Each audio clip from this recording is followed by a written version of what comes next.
Boa tarde, galera do bem. Hoje é terça-feira, dia do nosso encontro, né? E hoje eu estou aqui com uma pessoa muito querida, muito especial, que é a doutora Verusca Gendorf. Acertei o nome dela agora. Doutora Verusca, tudo bem? Boa tarde. Boa tarde, Lucimara. Que prazer estar aqui. Que obrigada pela presença, viu? Estou adorando. É um prazer poder participar aqui com você. Nossa, é uma delícia bater papo com a doutora Verusca, porque ela fala sobre muitas coisas, que a doutora Verusca ela é psicóloga forense, psicóloga clínica e o que mais mesmo? Neuropsicóloga. Eu procuro entender o sentimento humano, as emoções humanas, afinal de contas, as pessoas precisam valorizar esse lado. Né? Precisa. O lado das emoções, o lado emocional. E lidar com as pessoas também não é muito fácil, né, Lucimara? Então, nós ensinamos algumas dicas, algumas técnicas que ajudam. E hoje vamos falar bastante sobre relacionamento afetivo, né? Doutora, tá pegando muito o relacionamento afetivo? Porque toda hora você vê alguém virando a cara para alguém. Você olha, tá tudo legal, daqui a pouco tem uma cara feia, uma reação. Como que tá? O que está acontecendo com o comportamento humano nesse sentido? É interessante. A gente tem percebido que algumas movimentações emocionais têm acontecido ultimamente. A primeira delas é o processo de carência humana. E por conta da carência, as pessoas buscam um outro. Só que, às vezes, a carência cega um pouco na hora de escolher outra pessoa para você poder conviver afetivamente ou até mesmo socialmente, Lucimara. A questão é que quando a gente não cuida de pensar critérios para fazer uma escolha adequada para você poder conviver, você acaba se aproximando de uma pessoa que tem um monte de dificuldades, às vezes vem com processos traumáticos, às vezes vem com uma história de conflitos complicada. E aí essa pessoa começa a perturbar emocionalmente. Ao invés de preencher o seu processo de carência, acaba trazendo alguns problemas. Então, o que tem acontecido hoje? Nós vivemos hoje um mundo de conflitos. As pessoas querem muito estar próximas uma das outras, porém, elas entram em conflitos o tempo todo. Elas gostam de conviver em sociedade, em família, mas não conseguem se suportar porque perderam o jeito. Então, temas como esse fazem a gente refletir um pouco e tentar pensar a nossa dinâmica e tentar mudar essa dinâmica. E quais são as maiores queixas? Olha, nós recebemos de tudo em consultório, né? Mas a maior delas é o conflito conjugal, as diferenças entre esposa e esposo, marido e mulher. Disputa, seria isso? Disputas. Às vezes tem casais que querem disputar porque um sabe mais do que o outro uma determinada situação, ou um tem um salário maior do que o outro e às vezes fica humilhando aquela outra pessoa. Às vezes quer tomar todas as decisões sem falar com o outro. Então nós percebemos disputas constantes de poder que não deveriam acontecer, né? Um relacionamento desnecessárias, né? Completamente. Completamente. E é complicado isso, porque os conflitos têm trazido um monte de problemas até para os filhos.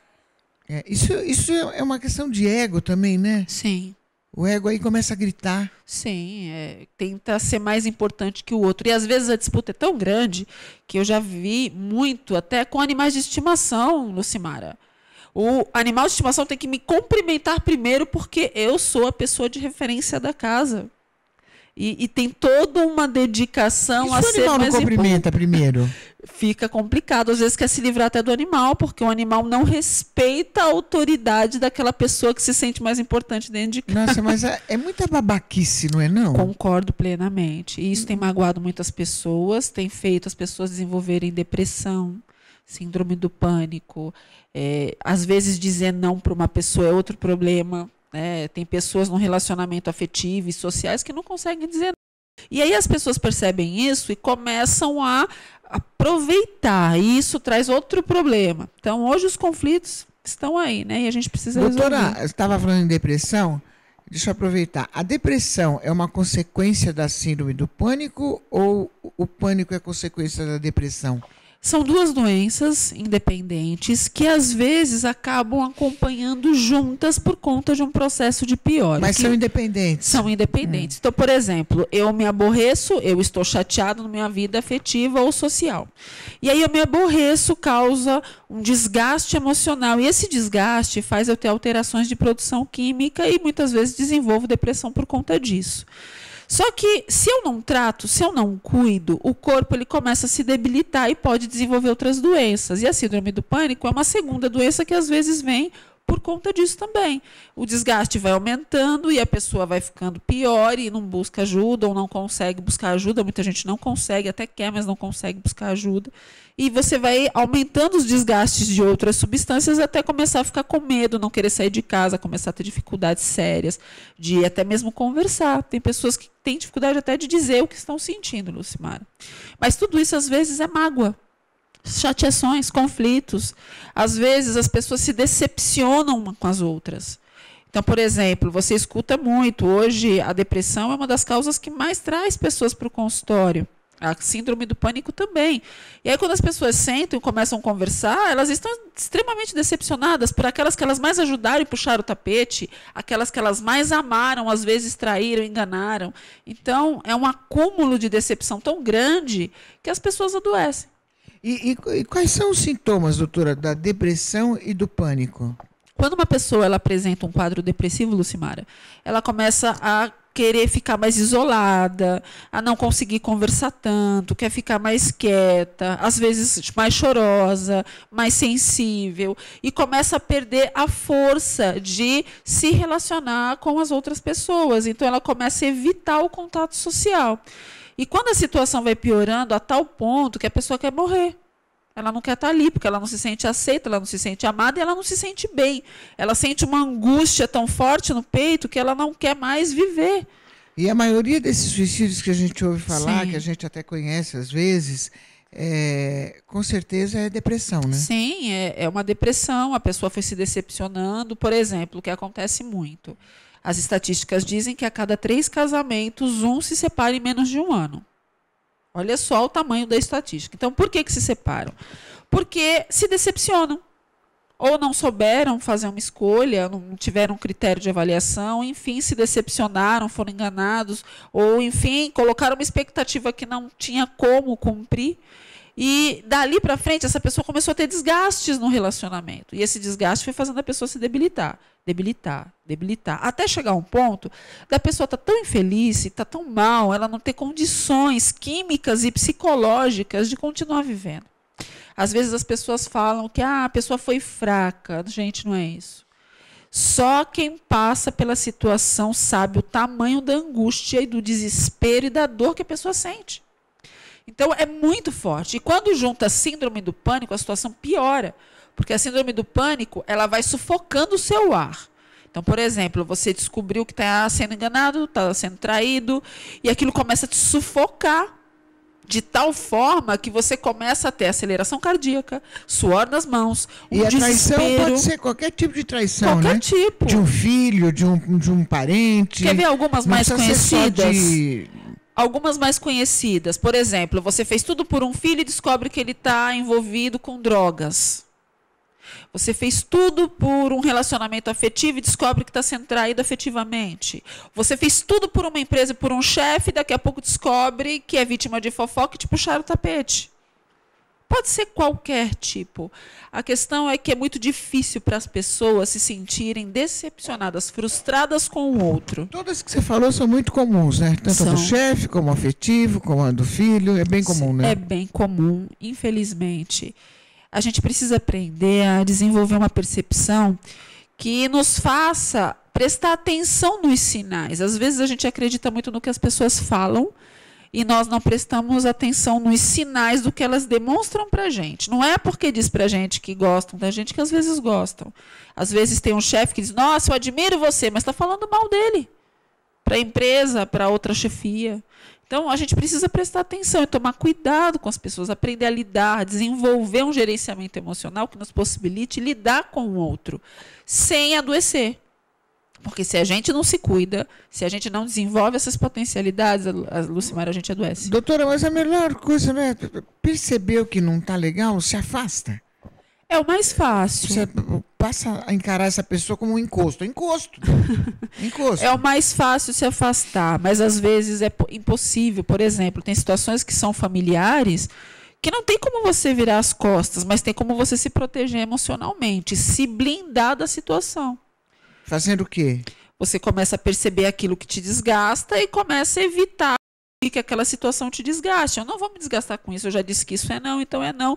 Não importa o que você faça, eu não vou me estressar com isso. O problema é que a gente se estressa com a irresponsabilidade de quem a gente gosta. Entendi. E isso nos adoece. Agora, o pânico é uma doença nova, não é? Eu ouço falar nesse pânico faz pouco tempo, ou será que... Ele é antigo, é uma doença antiga. Tinha outro nome, não? Porém, não, ela sempre foi tratada como síndrome do pânico, né? Que é esse conjunto de sensações orgânicas que se sente. A questão é que hoje é mais difundido.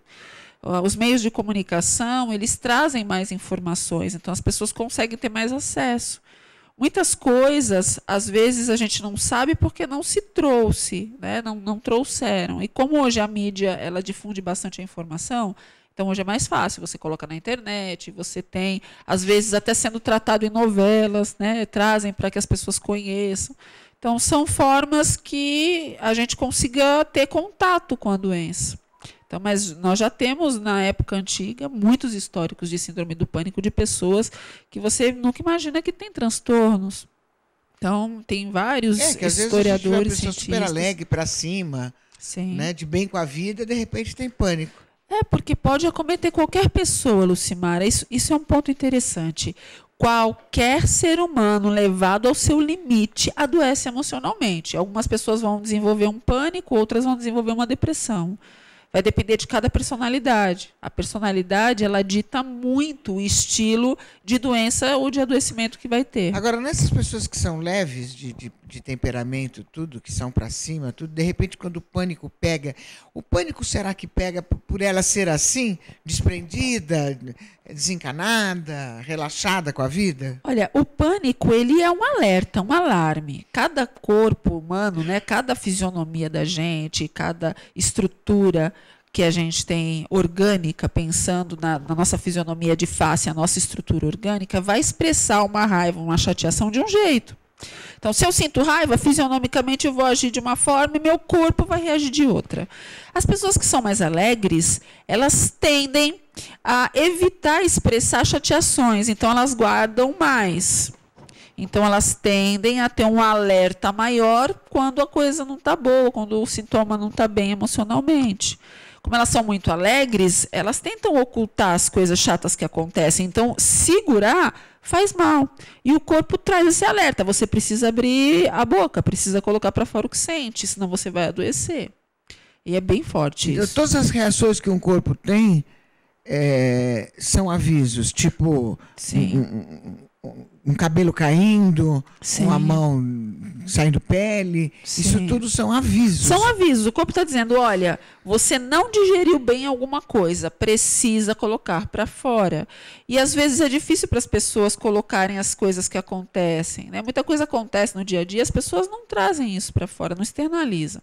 Então, o alerta faz a gente prestar atenção. Então, por exemplo, uma pessoa que está decepcionada com uma situação específica, com uma amizade. Sei lá, tem um amigo, amiga, se decepcionou, se frustrou com essa amizade. Mas aí você guardou aquela frustração, aquela chateação. Aquilo é tão grande que pode, com o tempo, não é na hora, não é um ano depois, é geralmente um tempo depois, às vezes até depois de 5 anos, demora, não é a mesma hora. O corpo ele vai acumulando aquela chateação e quando chega no seu limite, ele começa a trazer sintomas por gasto emocional. Então, é nesse momento que vem tudo à tona. Então, nesse momento, por exemplo, queda de cabelo. Eu não consigo controlar uma situação. Então, eu tenho uma chateação tão forte que o meu cabelo começa a desprender. Eu perco o controle do meu cabelo, eu perco o controle dos pelos, mediante o gasto que eu tenho mental. Então, o corpo, para economizar, começa a liberar. Eu guardo mágoas. Pessoas que guardam mágoas. Você que está assistindo aí a TV, né, Demais TV. Você guarda mágoas, você pode desenvolver um monte de pedras renais. Tem pessoas que tratar uma crise renal, dá um mês ou outro, já está com outra crise renal e outra crise renal. Por quê? Porque acumulou tanta chateação, tanta mágoa, que o corpo aprendeu a controlar também a quantidade de cálcio. E começa a trazer calcificações renais, até a formação de cálculos renais. Entendi. Quer dizer que qualquer tipo de aviso, a pessoa tem que tomar uma providência. Tem que tomar uma providência. Se logo no início a pessoa começasse a trabalhar dentro das suas emoções, fiquei chateada, preciso pôr isso para fora, preciso sentar com a pessoa e dizer que eu fiquei chateada. O que a pessoa vai fazer, aí é ela que vai ter que decidir. Mas você precisa colocar para fora que ficou chateada. Às vezes as pessoas guardam e ficam sorrindo como se nada tivesse acontecendo e aquilo está destruindo a pessoa. A outra pessoa precisa saber que magoou, Lucimara. Porque senão não tem aprendizado, nem de um lado nem do outro. Entendi. Doutora, agora vamos falar um pouquinho de traição. Seu consultório rola muito? Tem muita gente chegando e falando, eu traí. O que é isso? Por que tanta traição? Lucimara, eu diria que uma das queixas que mais tem trazido, né? Claro que é a decepção afetiva, mas a questão da traição conjugal é bem forte. Tem levado muita gente a tratamento psicológico, porque a pessoa, quando ela se envolve, seja namoro, noivado, casamento, ela não espera ser trocada. Isso traz uma sensação de rejeição, de troca, de descaso, de infidelidade, né? E essa infidelidade, ela machuca porque a pessoa tem expectativas no outro. Quem é que quer se envolver com o outro para se sentir enganado, Lucimara? É verdade. Agora eu quero saber o seguinte, quem trai mais, o homem ou a mulher? Mas não fala. Okay. A gente já volta. Nós vamos falar sobre isso. Vamos falar...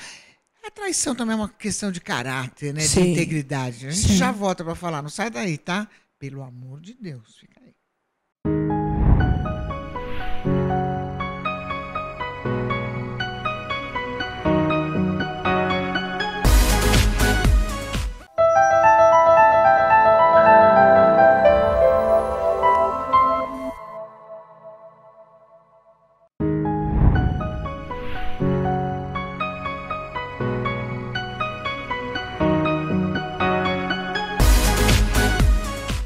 Estamos aqui ao vivo na demaistv.com.br. Estamos com a doutora Verusca, falando sobre dificuldades no relacionamento afetivo. E a gente chegou no ponto da traição. A gente estava na traição. Quem trai mais? O homem ou a mulher, doutora? Você sabe que antigamente a gente, pelas estatísticas, tinha sempre a ideia de que o homem traía mais. Hoje, isso ainda se mantém, mas o volume de traições também ocasionadas pelas mulheres aumentou demais. Então, hoje, eu já recebo, por exemplo, em torno de 6 mulheres traídas e 4 homens traídos. Então, a proporção é muito próxima, se eu pensar numa escala de 0 a 10. Então, os homens ainda traem mais, mas as mulheres estão traindo muito também. E é muito triste, independente do homem ou da mulher, o que se espera de um relacionamento é um companheirismo, né? O que se espera é fidelidade. A traição é uma questão de caráter? Olha, pode ser que alguns profissionais não concordem com o que eu vou dizer, mas eu vejo que é um desvio de caráter sim, porque você não está só enganando uma pessoa, você está se enganando também. As pessoas são livres, Lucimara. Elas poderiam viver uma vida solteira sem criar expectativas a ninguém. Então, se não é um desvio de caráter, por que formalizar uma família, criar expectativas numa outra pessoa, envolver famílias, a sua e a da outra pessoa, para depois virar as costas para tudo isso e nos bastidores de um relacionamento familiar você acaba se envolvendo com outras pessoas, ocultando isso, não dando o direito do outro decidir se quer ou não ficar no relacionamento? Então, eu vejo isso como um desvio de caráter, sim. Eu sei que alguns profissionais talvez não concordem com essa visão, mas eu vejo porque eu vejo incidência.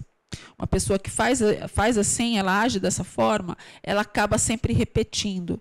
É muito comum perceber e ver isso no dia a dia clínico de pessoas que não foram traídas uma vez, foram traídas muitas vezes pela mesma pessoa.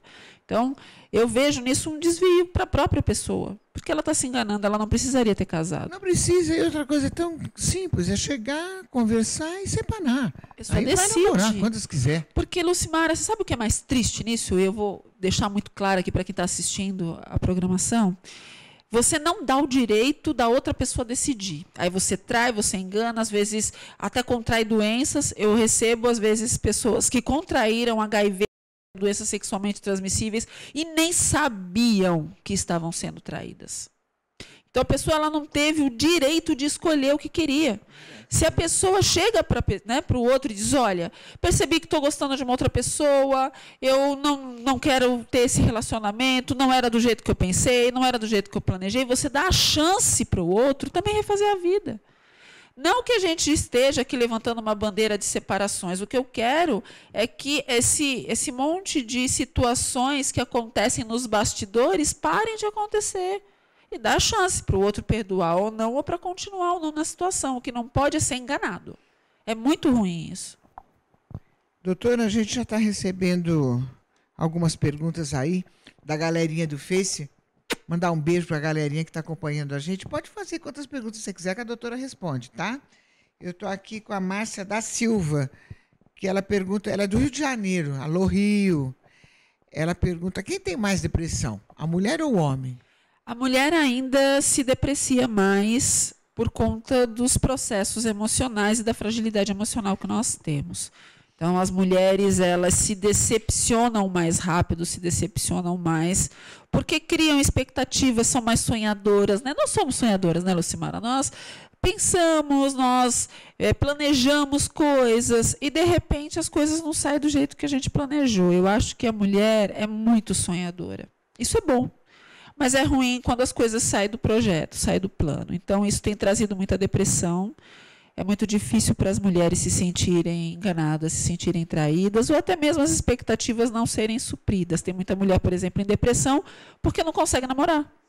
Não consegue encontrar um parceiro. Não consegue encontrar uma pessoa com perfil para conseguir trilhar uma vida a dois. Então, tem muitas mulheres, por conta da carência, que estão com depressão. E sabe o que eu acho também, doutora? Que a maturidade também não ajuda em nada. As pessoas vão crescendo, vão amadurecendo, adquirindo essa maturidade, mas continua com o mesmo caráter. Continuam traindo a mulher, ou então traindo o marido. Não faz diferença, né? Pois é. Deveria trazer mais experiência de vida, deveria trazer, né, o caminho amargo que se trilha, deveria trazer uma experiência, mas às vezes as pessoas não querem enxergar que estão trilhando um caminho negativo. Para si, não é nem só para o outro. À medida que você trai, que você engana, que você tem uma vida de mentiras, uma vida que é como se fosse uma vida dupla social, você está desgastando o seu corpo, suas emoções, seus sentimentos, você está envelhecendo o dobro, por dentro. E não percebe no primeiro momento. Então vem a maturidade cronológica, que é o que a gente está falando aqui, a idade vem, as experiências vêm, mas você não aprende, porque não desenvolveu uma maturidade mental. Então tem muita gente, Lucimara, que tem idade, mas não tem maturidade mental. Entendi. O Fábio de Oliveira, aqui de São Paulo, alô Fábio, ele pergunta o seguinte, doutora Verusca, crianças têm depressão? Infelizmente, tem depressão e cada dia a gente tem percebido... A partir de que idade uma criança pode pintar uma depressão assim? Olha, é difícil de se dizer exatamente a idade. Alguns estudos científicos dizem que algumas crianças já nascem com alterações no cérebro, propondo uma distimia, que é uma depressão mais leve. Em função de uma gravidez, seria? Você imagina que a partir dos 3, 4 meses, Lucimara, você já tem o seu processo mental sendo formado e você já começa a ter memória, concepções de memória. Pessoas que têm uma gestação perturbada, que sofrem agressões, que choram, você já está trazendo para a memória desse bebê informações importantes de processos emocionais. Então, é possível que essa criança ela apresente algumas alterações por conta de uma gestação conturbada. Quando uma criança nasce, gente, ela já nasce aí com 8, 9 meses, dependendo de cada situação, então ela já tem pelo menos 5, 6 meses de memória. E dependendo do que ela ouviu, porque o bebê está ouvindo, ele está lá dentro da barriga, mas ele está captando sons, choro, ele está sendo comprimido muitas vezes por um abdômen que está rígido, que está comprimindo porque está travado, está chateado, está aborrecido. A nossa musculatura ela corresponde às emoções. Então, alguns históricos dizem que a partir do nascimento você já percebe um bebê mais triste, um bebê mais quieto, um bebê que não chora e deveria chorar, um bebê que não pede alimento e deveria pedir, não corresponde a estímulos como deveria. Então, já tem aí um processo de distimia. Mas no consultório, nós temos recebido a partir de 8 meses. Nossa, que dó, não? Uma criança com 8 meses. E é triste, Lucimara. Né? Às vezes, a criança, quando ela chega no consultório, ela já vem com medicamento acertado entre pediatra e psiquiatria, e é bem complicado a gente ver crianças nessa situação. Mas, geralmente, é fruto de um processo de gestação bastante conturbado e de muito sofrimento na gestação. Sobra para criança. Sobra. Famílias desestruturadas têm feito muita criança sofrer, Lucimara. Que dó, não? Sim. Que dó. E quais são os maiores problemas que causam os traumas no relacionamento? Qual o maior problema? Assim? Olha, a maior parte é processos, por exemplo, psiquiátricos e a pessoa não percebeu. Então, eu vejo muito pessoas que casaram com uma pessoa que tinha TOC, transtorno obsessivo compulsivo, com traumas de infância, traumas dos mais variados. E aí, quando vai para um relacionamento a dois, isso tudo começa, depois de um tempo, ficar muito evidente. E o outro que não apresenta nenhum tipo de emocional começa a adoecer, porque começa a conviver com uma pressão tão forte de uma esquizofrenia que a outra pessoa tem, ou de um quadro complicado, que a pessoa começa a ficar realmente num sofrimento. Mas eu diria que, além disso, quadros de agressividade. É muito difícil, Lucimara, quando uma pessoa casa enganada. E quando está dentro de uma mesma casa, embaixo de um mesmo teto, descobre que sua companheira ou seu companheiro são agressivos e que batem e que sofrem violência doméstica constantemente. É bem difícil, é bem difícil. Doutora, quais são os sintomas do TOC, hein? Sabe aquelas pessoas que são cheias de manias? Então, confere, tem conferência, confere se fechou a porta várias vezes, e aí reclama porque você não conferiu, mas você tem certeza que fechou, mas é o outro que tem a doença, né? Então, não, você não conferiu, você limpa várias vezes, lava a mão várias vezes, tem uma série de pensamentos repetidos, sempre de cobrança. Às vezes aconteceu uma situação inconveniente e a pessoa fica vários anos ali cobrando, porque você fez assim, porque você fez daquele jeito, porque você agiu dessa forma. Então, é muito difícil, mas geralmente, se você passa por isso, são as manias, pensamentos persistentes, manias esquisitas, estranhas, sempre vestir uma cor de uma mesma roupa. Tem gente que abre o guarda-roupa, é só uma cor. É só uma cor. Isso pode ser uma mania de toque, Lucimara. Eu acho que todo mundo é um pouco louco e todo mundo tem toque. Não tem? Nós temos umas manias. Nós duas temos toque, por exemplo. A gente usa preto. Olha só, nós temos manias. Todo mundo tem uma mania. Mas quando você percebe que uma repetição muito forte acontece, uma situação de que cobra muito o outro, de uma situação que não é natural, ou então você faz uma conferência muito forte, é natural você gostar de uma cor, mas não é natural você ter o guarda-roupa inteiro de uma cor. Então, mas é diferente. Pode ter outras coisas no guarda-roupa, a gente não usa. Mas comprou. Uma pessoa que tem toque não compraria, por exemplo. Não compraria. E se ganhar de presente, dá um jeito de tirar da frente, porque não usaria. Doutora, olha, eu acho que eu tenho toque, viu? Eu tenho uns negócios, ó. Agora eu tô com toque, sabe do quê? De ficar pagando mensagem no celular. Eu fico desesperado. Que outro dia travou tudo e me ensinaram a limpar. Agora, eu nem leio a mensagem, eu já pago. Olha como eu tô de terror. Isso é toque? Não, não é toque. Na verdade, o toque, ele é algo que você faça com tanto desespero que você não consegue respirar. Então, por exemplo, você já apaga a mensagem porque passou por uma experiência negativa do celular travar. Então, você evita que isso aconteça. Mas se você não puder fazer isso agora e fizer daqui a pouco, você não vai ficar mal por isso. Tem gente que fica mal. Não consegue dar bom dia para uma pessoa enquanto não fizer isso. Não fizer. Olha, o meu marido, o Xandão, ele também tem toque. Ah, é? Ele é completamente de toque. Ele levanta, se ele não vê a cama arrumada, ele começa a ficar desespero. E às vezes eu não estou afim de arrumar a cama naquele momento e nem daqui a pouco, eu não estou. Né? Mas ele fica desesperado, enquanto não sai do quarto, ele quer arrumar a cama, ele passa o pano no chão, ele arruma a cadeira, ele não para, meu. Pois é interessante, né? Às vezes a gente tem manias. Cada um tem a sua. Isso não é toque? Não, o toque ele é um conjunto de manias, né? Isso é uma forma de você querer um ambiente organizado e você quer ver tudo tranquilo e quer ver um ambiente em paz, né? Agora, se somasse isso, mais a roupa, mais tomar banho várias vezes, lavar a mão várias vezes, conferir várias vezes se está tudo fechado ou aberto, então você tem um conjunto de manias que configuram a doença.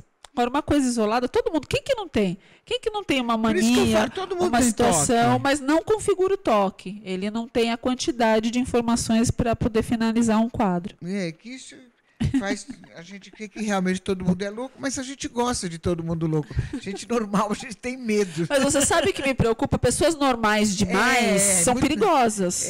Você sabe que os psicopatas, eles passam uma ideia de uma pessoa tão incrível, tão maravilhosa, tão normal, que a gente tem que desconfiar. Agora, é lógico, tem as suas devidas proporções, né? De normalidade, de manias, os excessos que são os problemas. Doutora, a Paula Amaral, aqui de São Paulo, ela faz uma perguntinha para a doutora. Ela quer saber se os animais também têm depressão.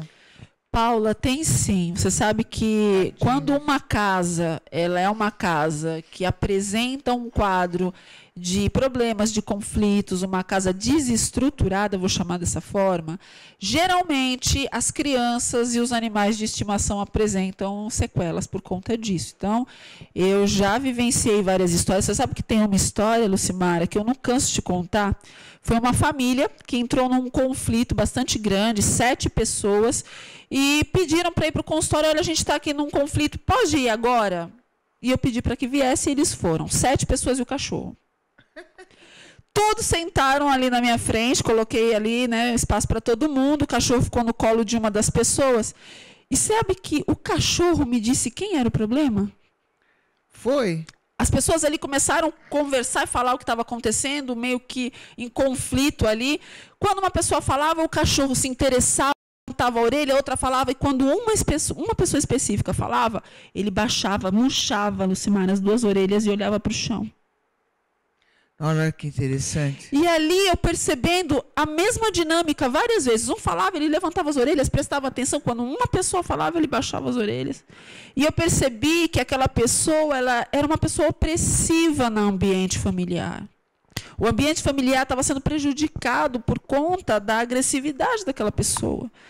E ali, o mais curioso, Lucimara, eu não canso de contar essa história, porque eu acho que a gente vivencia algumas coisas que são interessantes para a gente refletir.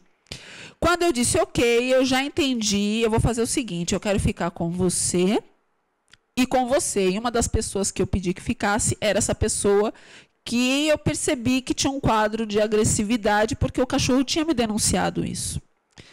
Se você visse a alegria daquele cachorro saindo daquela sala porque aquela outra pessoa ficou lá dentro. Era inacreditável, a alegria. O cachorro pulou do colo, mas ele saiu numa postura, olhou assim para trás, que bom, ele vai ficar aqui. Ou seja, essa pessoa vai precisar melhorar. Então, é interessante, se os animais percebem, por conta desse instinto, dessa facilidade, para o cão, ele tem no dono um referencial. É como se fosse um cachorro grande que comanda o grupo.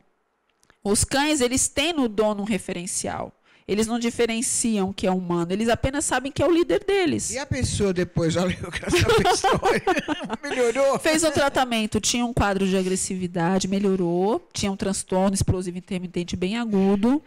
E aí, no caso desse, Deus, por exemplo, ele melhorou. E o cachorro? O cachorro ficou na boa depois? Ficou na boa. Eu estou preocupada com o cachorro, né? Ficou sim. A gente percebe qual a reação no animal. Pode ser gato, cachorro, pode ser qualquer tipo de animal? Olha, qualquer tipo de animal que tenha uma rotina comportamental, ou seja, tenha um dia a dia. Por exemplo, se o seu cachorro está acostumado a brincar, está acostumado a correr, enfim, está acostumado, e apresenta uma alteração muito brusca de comportamento, de cara alguma coisa está acontecendo. Só que às vezes a gente leva no veterinário, e o veterinário faz todos os exames e diz, olha, clinicamente esse cachorro não tem nada. Então, é possível de ser um fator emocional, às vezes um desgaste por alguma situação, às vezes o cão ele passa por algumas chateações também, não é só o ser humano, né? Dependendo da família, dependendo do desgaste familiar, esse cão tem um desgaste.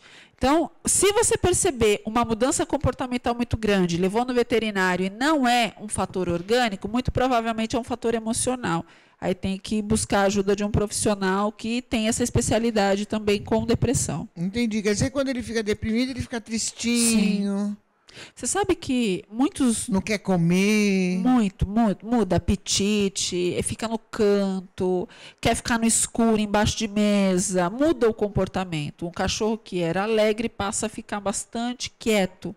Tem alguma coisa aí que precisa ser verificada, ou organicamente ou emocionalmente. Mas sabe outra coisa que acontece com os animais? Traumas. Às vezes um animal passa uma situação, como teve um de uns dias atrás. A dona desesperada porque o cachorro tremia quando passava próximo de uma escada que tinha dentro da casa e ele nunca tinha sido assim. E aí eu falei, olha, muito provavelmente ele caiu dessa escada, se machucou e você não percebeu por conta da dinâmica e ele passou a ter medo da escada. E nós fizemos uma parceria com um veterinário que fez um trabalho muito bacana de aproximação dos medos do cão e o cão sumiu com esse trauma, passou a subir as escadas.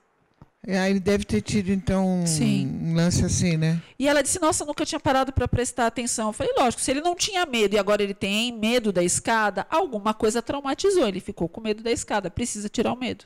É verdade. Sim. A gente já volta, tá? Não sai daí, tá?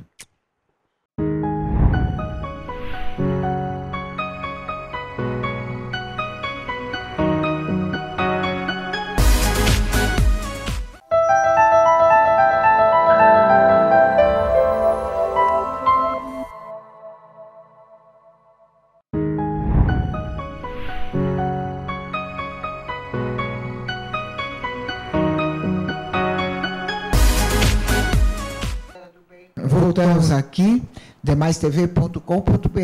Não esqueçam, viu, meus amores? Me sigam no Instagram, @LucimarAparis, tá bom? E vocês não podem deixar de acessar um site maravilhoso, um site de bem-estar, saúde, beleza. Tem vídeos incríveis que vocês vão gostar. É o saudeA2.com, né, doutora? Muito bom. A doutora gostou do site, Gostei né? muito do site. A gente precisa disso, né? Cuidar da gente, cuidar do Tem próximo. que cuidar. Tem que E eu cuidar. tô aqui com o Maicon e Juliano. Tudo bem com vocês? Tudo bem, Lucimara? Tudo. E com vocês? Tudo bem, graças a Vocês Deus. são de Inconfidentes? De Inconfidentes, Minas Gerais, sul de Minas. Olha, prazer em recebê-los, viu? Prazer é todo nosso. Uma honra pra gente. A gente já vai conversar um pouquinho. Eu quero só que a doutora termine de me responder aqui. O Sérgio Augusto da Silva, que é de São Paulo, ele quer saber se a traição tem idade. E o Roberto Santana, de São Paulo também, ele quer saber se a traição é hereditário. Não, não é hereditário, né, não tem idade. Infelizmente, acaba dependendo muito do caráter de cada pessoa, da formação de caráter de cada um. Eu acho que é uma questão de caráter. É uma questão de caráter, né, eu vejo dessa forma. E, infelizmente, quando uma pessoa não tem caráter, Lucimara, ela não tem caráter com menos idade, com mais idade, né, a não ser que ela se proponha a mudar o quadro. Mas não é sempre isso que acontece, infelizmente. O que a gente pede é que as pessoas prestem um pouco mais atenção quem são as pessoas que vocês estão escolhendo para trilhar uma vida. Eu acho que é uma questão de escolha. Na verdade, as pessoas, a mentalidade da maioria dos homens, não estou generalizando, porque eu conheço muitos que são maravilhosos. Eu vim de uma família que meu pai nunca traiu minha mãe, nem minha mãe traiu ele, o meu irmão nunca, os filhos nunca.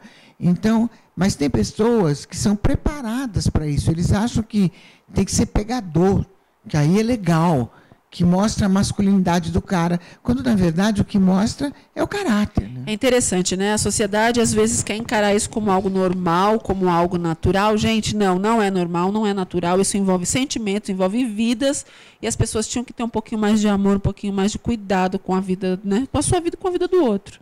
Ô, doutora, gosta de música? Sim. E de vez em quando um sertanejinho é bom, né? Sim. Né? Faz bem. Sertanejinho é uma forma carinhosa de falar, tá? Sim. Tá? E você é sempre sorridente assim? Sempre, demais. É? Demais. Quanto tempo vocês estão nessa fita aí? 2 anos. 2 anos já? 2 anos já cantando junto. E o foco é ir embora. Embora, não, sem parada. E vocês já gravaram quantas músicas? 3 músicas. 3? 3 músicas E nossas.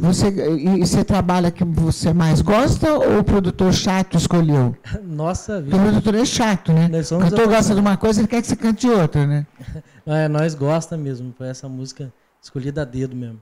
Como que chama? Então, essa música nossa, a primeira chama Chevette. Não, a que você vai cantar. Chevette. Ah, Chevette. Chevette. Ah, e você se inspirou no quê? No Chevette? Eu tive um Chevette, azulão. Lá em sul de Minas tem muito, né? Chevette. Lá pra você ver bastante. Fusca. A nossa música tem a parte que fala de Fusca também, né? Então tem tudo incluído. E você se inspirou no Chevette, então? No Chevette. E você tem namorada? Tem. E ele? Casado, não? Não, só namoro. Só namorado. Ah, então tá tudo bem aí. Então não foi nela que você se inspirou? Não. Foi no Chevette. Foi no mesmo. Chevette. Então tá bom. Ó, como ela chama? Chama Isabela. Isabela, olha, eu tentei. Você viu que eu tentei. Não teve jeito, foi o Chevette. E aí, vamos cantar? Vamos. Vamos? Então vai. Vem cá, deixa eu sentar aí. Tó. Você vai cantar também, né? Quem faz a primeira? Vem cá. Você faz a primeira e ele faz a segunda. Faz a segunda. Faça a segunda. Quem escolheu vocês para fazer primeira ou segunda? Produtor musical. Aí o produtor é chato, né? Porque todo produtor musical é chato, né? É meio complicadinho, né? Tem que aceitar, né? Tem que aceitar. Mas você briga com o produtor ou não? Não, é tranquilo. A gente sabe que ele é profissional. Quem é o a gente produtor? tem que aceitar. É o Canarinho. É o Canarinho? É Canarinho e Colibri. Ah, tá. E o Mauri? O que o Mauri é de vocês? Eu conheço o Mauri. É um amigão demais, nossa. O abençoado. Isso, abençoado. E a gente quando me vê, ele fala, é abençoado aí. Aí eu já, só por isso eu já gosto dele. É verdade. O Mauri é bom demais. Vamos cantar? Vamos. Segura isso pra mim. Quer amor, quer amar, vem pro meu Chevette. Aqui só entra top do estilo da Ivete. Quer amor, quer amar, vem pro meu Fusquinha. Aqui só entra a gata do estilo da Claudinha.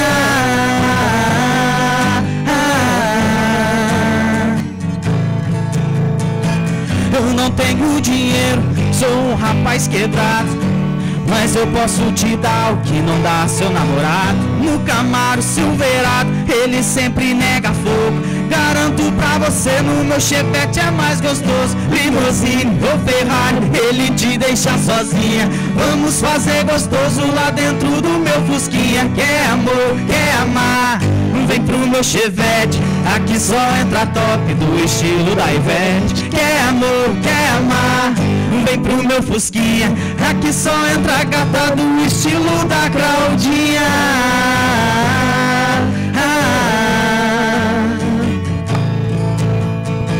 Eu não tenho dinheiro, sou um rapaz quebrado, mas eu posso te dar o que não dá seu namorado. No Camaro Silverado, ele sempre nega fogo.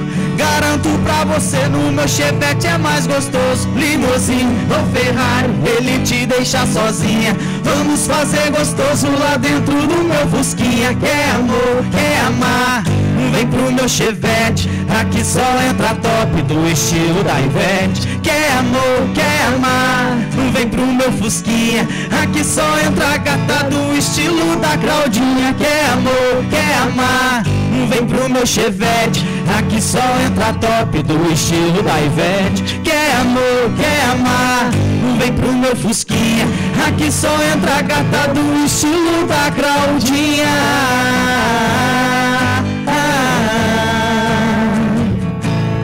Claudinha.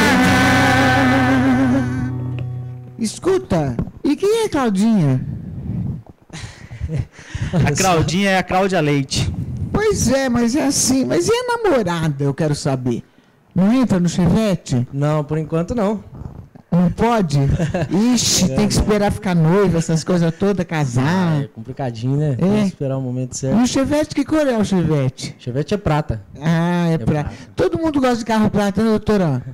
É interessante, né, como as pessoas acabam padronizando um gosto. É interessante isso. Quando você vê alguém com um carro de uma forma, numa cor que te chame a atenção, e as outras pessoas acabam tendo porque você tem. Então tem muito disso. Eu vejo e me espelho, né? E eu não gosto de carro prata. O meu é preto, então. Eu gosto de Mas é mais preto, interessante. azul marinho ou aquele chumbo.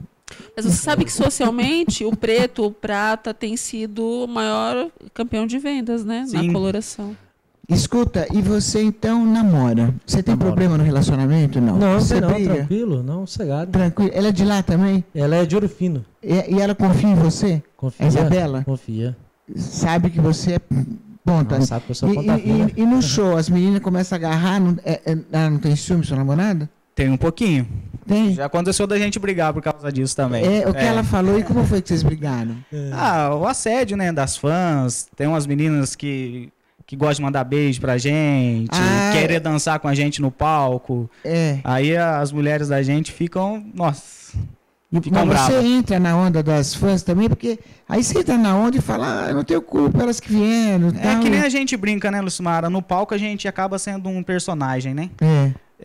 Então a gente não pode misturar a função, o trabalho da gente na vida particular. Agora, o grande lance, né, doutora, é você saber sair do personagem na hora exata, senão é um problema, hein? Isso. Você sabe que é muito comum as pessoas entrarem em depressão por não saber lidar com isso, porque vocês são pessoas que têm uma vida normal, uma vida Atores natural. famosos, inclusive, acabam morrendo. Sim, e quando você começa a confundir a sua própria personagem, né, a sua própria forma de ser com o que você criou, é meio complicado.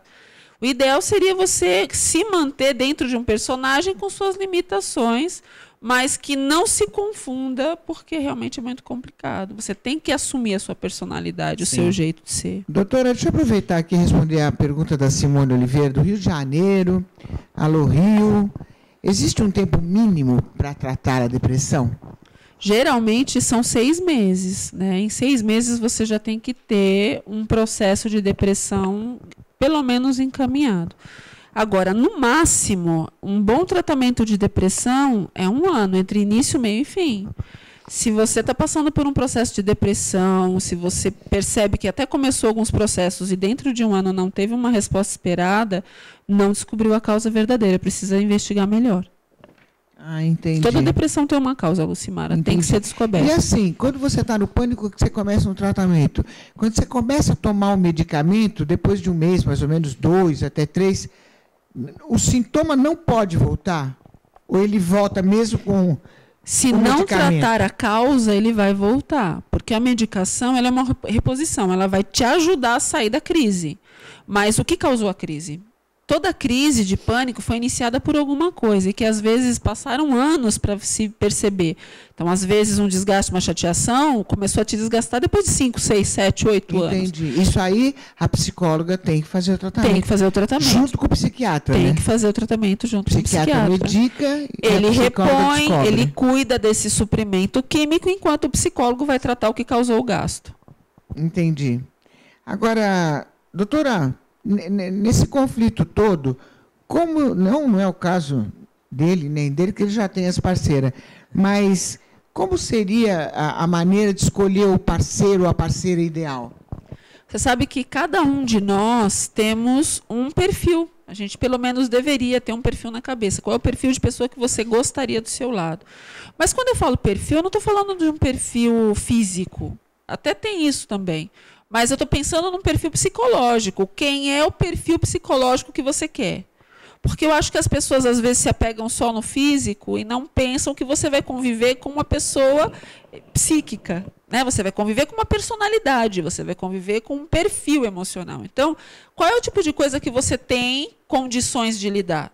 Então, por exemplo, eu lido bem com uma pessoa que é mais difícil, é chata. Ok, mas se você já não lida com isso, então não escolha uma pessoa que tem esse perfil psicológico. Tem pessoas que lidam com pessoas que têm manias numa boa, isso não traz nenhuma problemática, mas tem pessoas que não conseguem lidar. Então, qual perfil psicológico você quer para você? Agora, por exemplo, doutora Verusca, no caso dele, do Maicon, que a namorada tem ciúme e briga com ele enquanto ele está no palco, como que ele deve agir nesse caso? Olha só, é importante você sentar com ela e dizer, olha, você gosta de mim, você diz que me ama, então você vai me entender que eu tenho uma profissão. E essa profissão, ela precisa de ter este contato dentro deste limite com os fãs. Então, se você me ama de verdade, está disposta a lidar com isso, você tem estrutura para lidar com isso, porque senão eu não vou poder ficar com você. Você vai ter que lidar com a minha profissão. Então, se isso desde o início é explicado, mas se você consegue lidar com isso nestes limites, vamos fazer desta forma. Mas eu preciso estar no palco, às vezes eu preciso cantar junto com o fã, preciso ter fã do meu lado. Isso não significa que eu vou atrair você. A traição, ela não é o fato de você estar junto de uma outra pessoa ali cantando. A traição ela é muito mais ampla do que isso, né? Então, é importante sentar com cada pessoa para saber se essa pessoa lida com isso. Viu, Maicon? Sim. Você tem que proceder Sim, assim. é. O Juliano não teve algum problema com a namorada nesse sentido, de ciumeira? Não, nessa parte não, ela tá entendendo muito bem. Tá, né? Mas assim, é claro, né? Todo medo tem esse Tem. falar que não tem mentira, né? Mas todo hábito Mas- Tem que ter um grauzinho aí, diminuir, né? Mas não pode exceder, porque aí vira... Pode ser muito, né? Vira uma complicação. Mas, assim, nesse fator dela tá, sabe, compreendendo muito bem. Até tô estranhando, que até agora não reclamou, não falou mais nada. Talvez ela assimile melhor, né? Talvez ela já sabe, não, ele já tem uma profissão, ela já, para ela isso não é um problema. Talvez outras coisas sejam um problema, mas não os ciúmes. Cada pessoa lida de uma forma diferente. Olha, vamos fazer A junto, porque eu vou dizer que terminou o programa. Que pena. Estava gostoso o nosso papo. Doutora Verusca, muito obrigada pela sua presença, viu? Uma psicóloga incrível, que eu sou suspeita porque eu amo ela. Ela é muito boa, gente. Ela é muito boa, eu posso dizer, porque está me ajudando muito. Me ajudou e ainda está me ajudando muito. Obrigada, hein, doutora? Eu que agradeço. É um prazer poder estar aqui e conversar com todas essas pessoas. Tem que vir mais vezes. É um prazer. Para poder responder, que não vai dar tempo de responder todo mundo. Agradecer a galera do Face que está com a gente também, né? A presença aqui do Mike e Juliano, que veio fazer uma visita para a gente. São de Inconfidente, sul de Minas Gerais. Isso, muito obrigado. Estão aí no sertanejo universitário com Chevette. Chevette. É isso aí. Eles são humildes, né? Humilde, ser Chevette. É nóis mesmo, é o jeitão nosso. É isso. Agradecer a Camila Porto, nossa diretora técnica, na produção Xandão. E não esquecer, me sigam no Instagram, @LucimarAparisi, e acesse o saudeA2.com. Muito obrigada pelo carinho de vocês. Obrigada e até terça, às 13 horas, ao vivo, aqui, na demaistv.com.br.